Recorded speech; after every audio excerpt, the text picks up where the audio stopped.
Welcome to my podcast, which is all about changing your business and money reality. This is your master money coach, Dr. Gaurav Deka, and you are money. Hello, my friends. How have you been? So, in the last 1 week, I took a break from work. I decided that I'm going to just not do anything. And as you know, I decide things and I just get along with them. I just go on with them. So I started to search for something to watch. I usually like to watch something, take long bath, elaborate ones with all kinds of soaps and oils possible. There's a little bird outside right now, chirping away as I talk to you all. I'm watching it. I'm sure you'll be able to hear it. So sorry for digressing. So I was saying that I was searching to watch something, and usually I take long baths, and I cook and I sleep a lot, and I do it over 3 to 4 days actually. That's how I rest, because that's what helps me to take my mind away from the work, from the deadlines that I have put for myself, for the performances that I know that I have to do. These are the tasks that I have to perform. These are the classes where I have to be present. And I have a nervous system that usually has a lot of capacity to let in things, to work for extended periods of time and across different fields. Like, I'm extremely efficient with coaching as a skill, marketing, writing copy and writing emails, extremely efficient with sales, selling, interacting with my audience, and also designing and the aesthetics of my work and curriculum, all of that. So basically, I really love to do things over different kinds of areas and not just coaching. And that is the reason why my nervous system is very widely programmed. It has a lot of girth. And hence, it's also complex in several areas.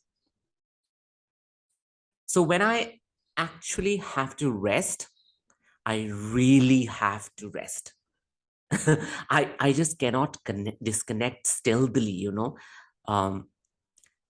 like telling myself that, okay, I will not work for the daytime, but maybe by evening I can write that email that was pending, and maybe I can just do that one sales call, or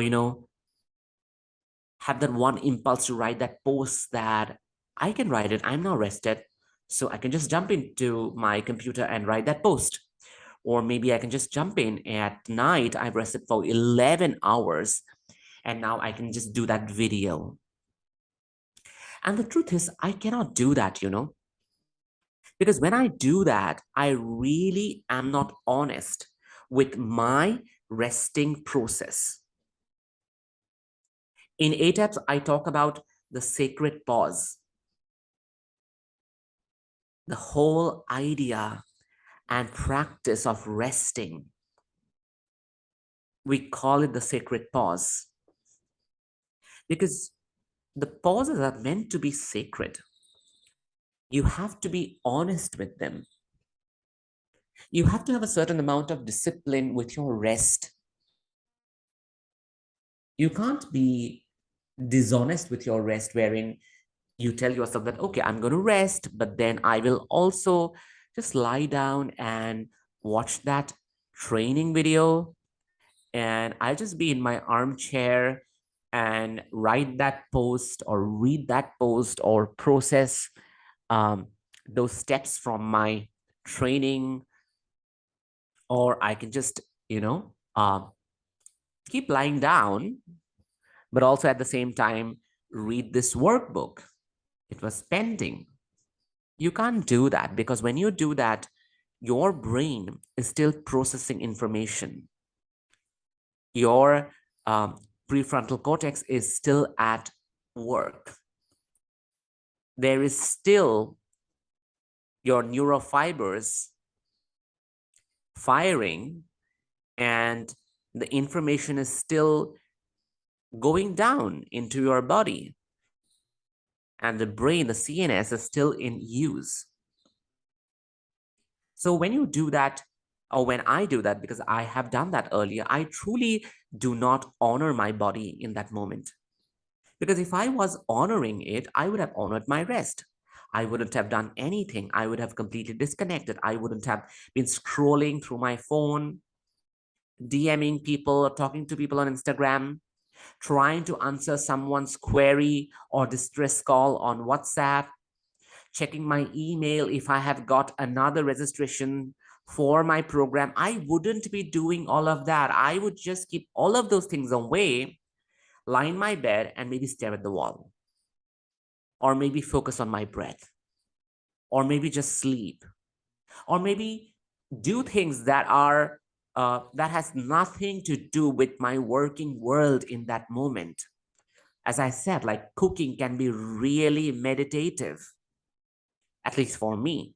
Bathing and focusing on my body and knowing where my hands go with my body in terms of how I want to massage those parts of my body. Those are the kind of things that really work for me. Watching something which is not remotely related to my work, therapy, coaching, trauma, and all of that. As I said, otherwise I am not truly honoring my body. And when I do that, I see the after effects in the work that I do the next day or the next week. And I have actually observed that I don't seem to have access to my own thoughts, even the thoughts that I want to deliberately think and create. Like in ATEPS, we learn deliberate thought building process. When I have not rested well, I do not have space to create new thoughts, to think new thoughts, to consciously write down what I want to think in order to create and have the result and the goal that I wanted to create. Because my body is burnt out and my body is still traumatized. I haven't been honest to my resting process.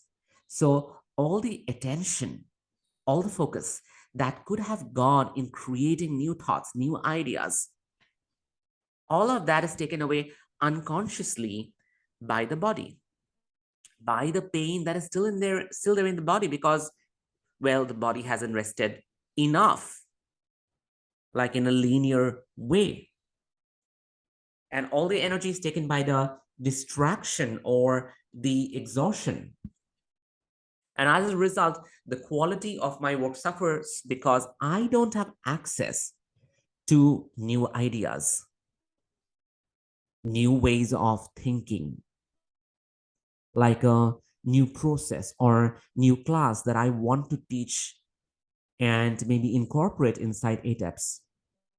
Sometimes a new compelling post that I want to write on Instagram, or a story inside me, which is insightful and significant, that I could send to my people in my marketing emails. But because the body is still tight, it's still contracted and almost in survival mode, there is no space for a ventral experience.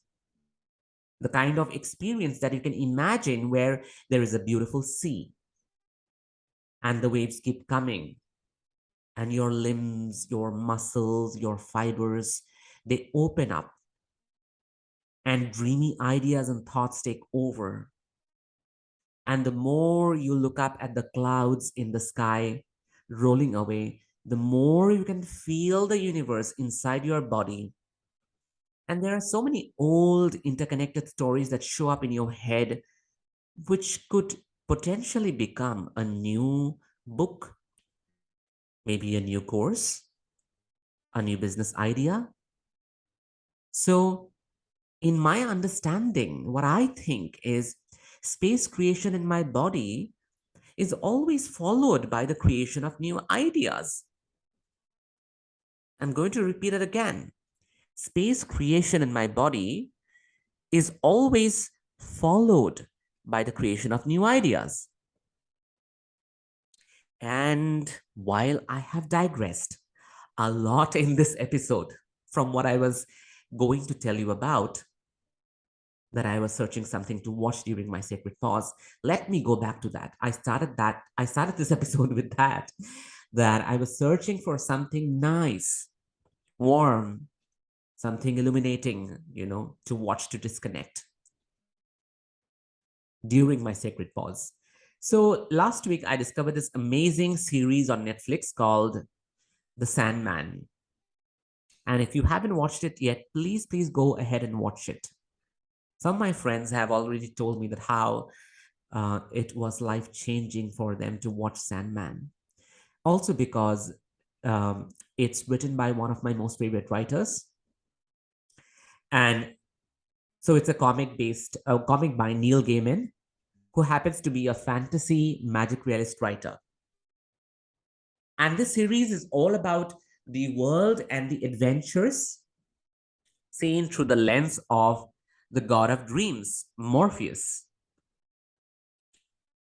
And while I almost binged and finished the whole series in like 3 days,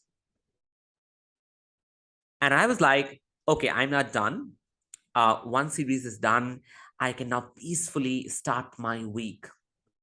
And you have that feeling, right? When you are done with a series or a season on Netflix, you feel some kind of, elusive relief.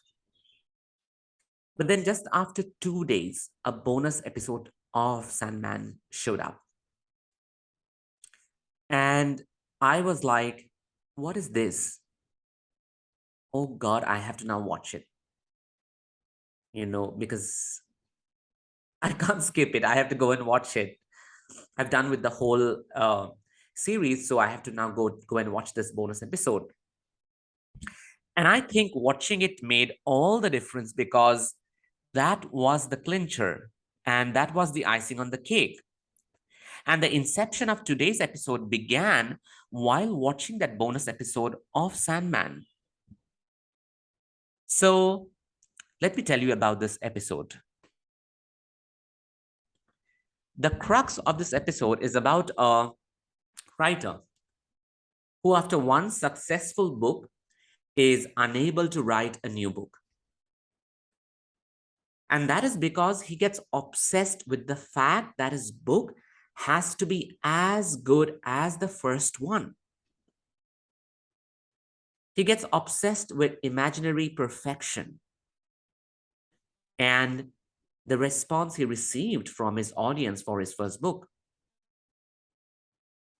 So whenever he sits down to write, he's unable to produce because his brain is held by that obsession, by that imaginary picture of perfection. And this was like the perfect depiction of a combination of procrastination, self-sabotage, and perfectionism.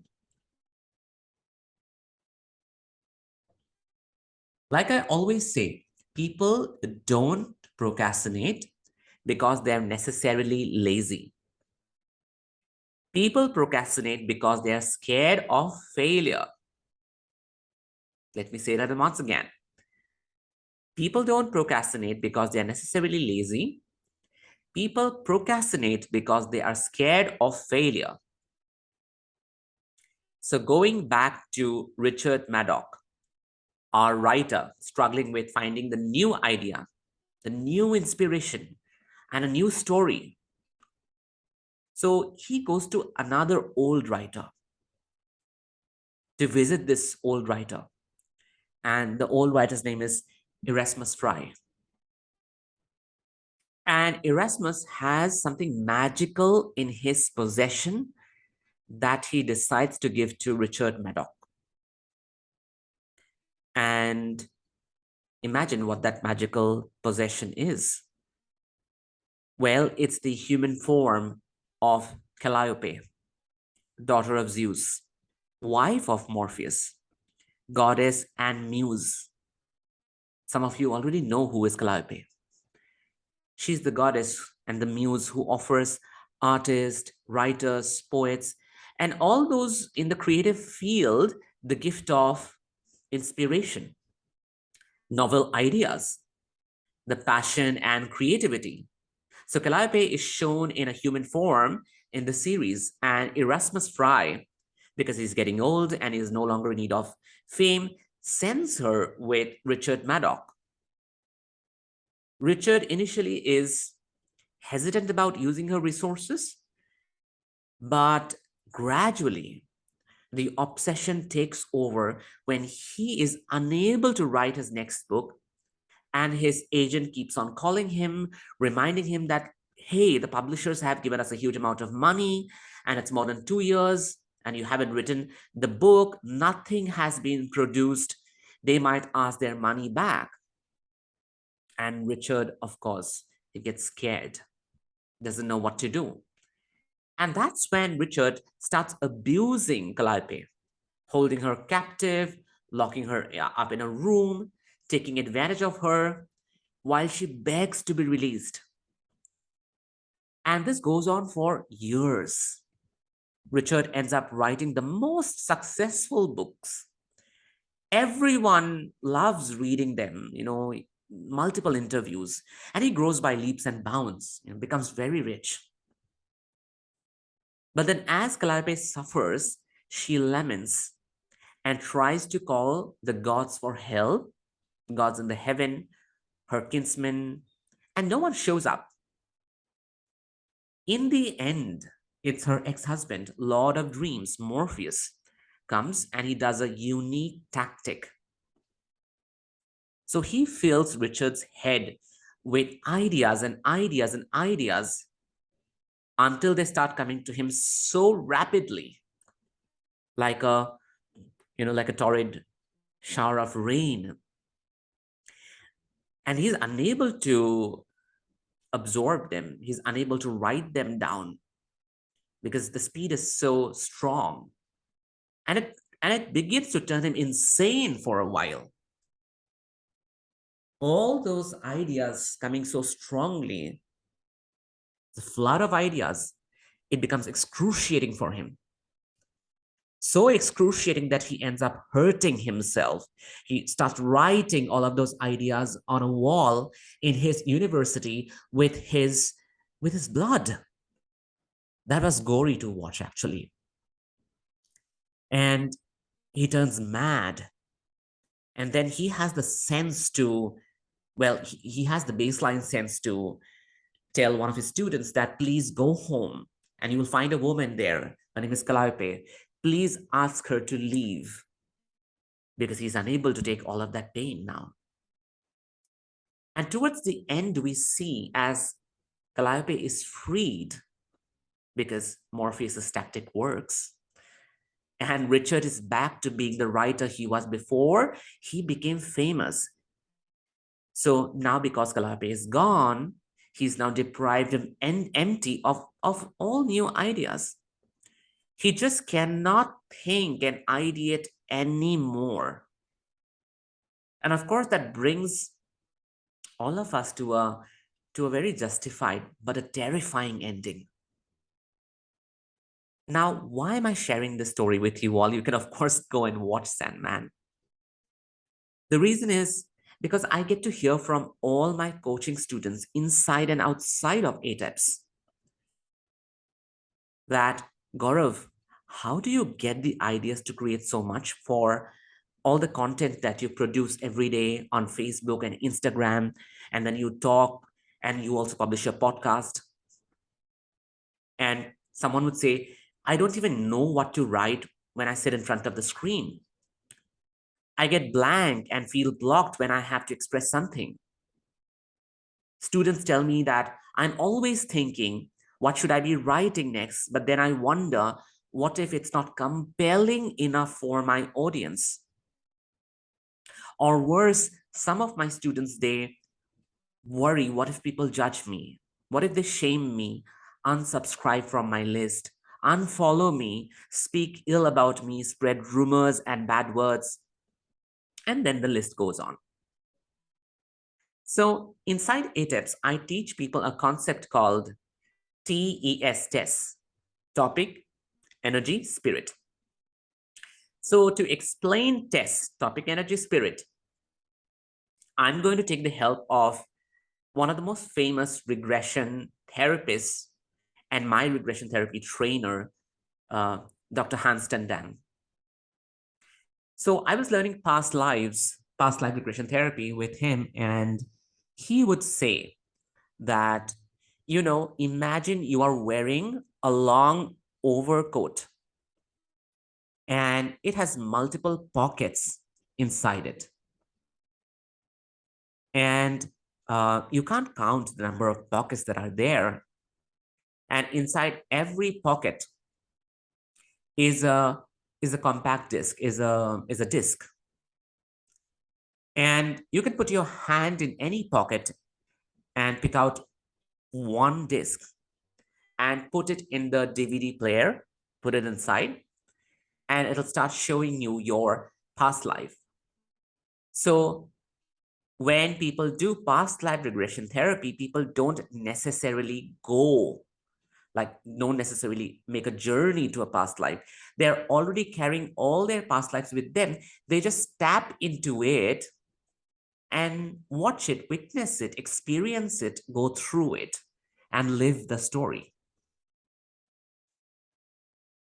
And I apply the same to topics, to stories, to themes that one writes, ideas. That inside every pocket that you are wearing in that overcoat, by the way, uncountable number of pockets, there is a spirit of the topic that you would want to write. And you may never take off that overcoat. And because the pockets are infinite, you can keep pulling out spirits of the topics that you want to write. And that happens when you are aware of all the stories you carry with you, and you are willing to accept and honor every story about you and your experience. You don't judge those stories as good or bad, like the past lives. Like Dr. Hans would say, no past life is a good past life and no past life is a bad past life. In the sense that all of these lives have contributed, all of these incarnations has contributed to the current life, to the current incarnation that you are living. If you try to judge a life you have lived many incarnations back, you judge the learnings from that life, isn't it? Which essentially means that had you not lived that particular life, you would not be you today, because the learning would be missing and a part of your identity today would be missing, isn't it? And I apply the same to all the ideas that you carry with you when you wear that overcoat. You have infinite number of pockets in it. And inside those infinite number of pockets are the infinite number of TES, topic, energy, spirits. Once you're willing to honor that these topic, energy, spirits live with and around me, they travel with me, I can have access to them anytime I like, then I stop looking in the outside world to an external source to provide me those topics, provide me content. And people face difficulty with writing posts, copy, and stories on social media because they go through the same illusion that Richard Maddock does in Sandman. He gets obsessed that the source of all ideas is outside of him. He wants to create nothing less than a masterpiece, so he's forever comparing it to his previous successful work. He feels that he cannot be his truest self because somehow that truest self is less and unprofitable than what he can extract out of Calliope. Even in the end, when Calliope leaves, he sinks into his old misery because he never believed or even access the stories that his brain and his body wanted to tell. So deep inside, he was just a very fearful, uncreative person who didn't have the courage to speak to the world what he wanted to speak. Instead, he wanted to please his audience, run after perfection, rely on an outside source, and make money by selling lies. And that is exactly what I'm asking you not to do. Because the source of your content and the ideas that go into writing and building them are not outside of you. Truly, they're inside of you. They are in the stories. They're in the stories you are too scared to talk about. They're in the stories you feel the world will judge and shame you for telling, for writing. They're in the stories you feel are not perfect and doesn't relate to the work that you are doing. They're also in the stories that you feel will piss people off and make them unfollow you. They're in the stories you feel are far from perfect because they aren't embellished in gold and are not hard hitting according to you. You feel these stories are somehow weaker or lesser than what other coaches and other healers are talking about. You feel they lack aesthetics. These are the exact stories and topics that you need to write.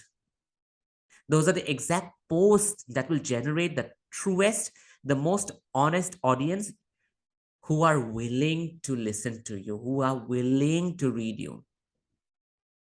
And yes, there will be people who do not resonate with you, people who will fail to see your truth, people who will judge and they will just not vibrate with what you have put out. And they will definitely go away. They will unfollow, unsubscribe, block, whatever. But you don't need them either because they are not the people who will buy your offer anyway. These are not the people who will make you the money. The people who will buy your offer are the ones who will believe in the stories you will share, however mundane or regular you think those stories are. And these people will buy your work because in you, they will see the reflection and resonance of who they are and who they want to be. So you are an example of who they can become. You're an example of the possibilities of their future versions. As a result, you will attract clients who will eventually become your soulmate clients, from whom you will never have to hide. You will never have to please them, or be under the pressure to perform. And you will face nothing that Richard Maddock did. And the Calliope you will aspire for will be the inner freedom to say and express anything you like that is true to your existence, to your nature, to your spirit. Isn't it? As in the end of the episode, Calliope says, I can bless you with new ideas, new inspiration, only when you allow me to be free, not by holding me captive. And that Calliope lives inside you. When you allow yourself to be free, when you allow yourself to be vulnerable, when you allow yourself to be the person who is not scared of the world, of judgments and shame, and you speak your truth, that's your true Calliope. That's when you never ever run out of ideas. You never ever get over your content and wonder, okay, what am I going to write next? That's never going to happen. All right, my friends. Thank you for listening to this episode. I will meet you next week. Bye bye. If you enjoyed listening to this podcast and are willing to change your business and money reality, head to my free coaching community on Facebook called You Are Money. Link is in the show notes. And do not forget to leave a review on Spotify.com or Apple Podcast. Thank you so much.